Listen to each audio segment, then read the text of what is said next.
Hello guys! Ano ba? Guys, meron ako i-share sa inyo. Sobrang excited ko. At ito ay nabili ko sa Odin Gadget Zones. Ito ay ang... Teka, papakita ko muna. Kinikilig ako. Charan! Ano ba to? Ano laman nito, guys? Ayan! Kinikilig ako. iPhone 14 Pro Max. Alam mo ba, kasi nga, regalo ko to sa sarili ko, kaya sobrang excited akong bilhin. So, ito, story time muna tayo. Kasi, nag-search ako, naisip ko lang, sabi ko, siguro time ko na bumili. Parang rewardan ko naman yung sarili ko, ganyan. Ngayon, nag-search ako. I-unbox natin to ngayon. I-unbox natin. So, habang ko kwento ko, binubuksan ko na siya. Ayun nga. Nag-search ako sa Facebook. Tapos, na-encounter ko nga itong si Odin Gadget Zone. So, nag-PM ako sa kanya. Nagulat ako. Bilis-bilis nila mag-response. Bilis nila mag-reply. Ganyan. Tapos, sinanong ko sila kung meron silang iPhone 14 Pro Max. Meron daw. Tapos, tinanong ko, sabi ko, paano ba magpa-deliver? Paano ba ganito? May shop ba kayo? Sabi niya, sabi nila Odin Gadget Zone, pwede silang mag-meet up within Metro Manila at pwede din daw sila ng COD within Metro Manila. Meron din daw silang COP via LBC. So, eto na nga. Diba? Tapos, tinanong ko kung meron silang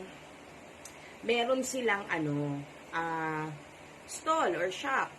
Oo, shop. Sabi niya, meron daw silang shop. Meron yun sila sa Green Hills Shopping Center, yon ay sa second floor.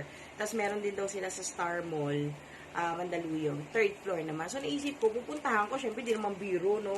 Nakakatakot, di mo alam kung bibili ka ba ng online lang. Syempre pupuntahan mo. So pinuntahan ko dahil mas malapit ako sa Mandaluyong. So dahil malapit ako sa Mandaluyong, ayan no, ang in-order ko. I'm so excited! Dahil malapit ako sa Mandaluyong, yun nga. So, doon ako pumunta. So, pagdating ko doon, nagulat ako kasi ang dami nilang clients. Ang dami nilang bumibili sa kanila. So, sabi ko, legit nga talaga na doon ka pwede bumili ng iPhone. So, pagpunta ko doon, ayun, so, kinulit-kulit ko sila doon, ay pagtsikahan ako sa kanila, ganyan. Tapos, gusto ako bigyan ng mga, ang tawag doon, freebies. E di sabi ko, get luck, sige, go. Tapos, sabi ko, syempre kailangan bigyan nyo ako ng discount. Charot-charot ko sila. Binigyan naman nila ako kahit pa ng discount. So, natuwa ako.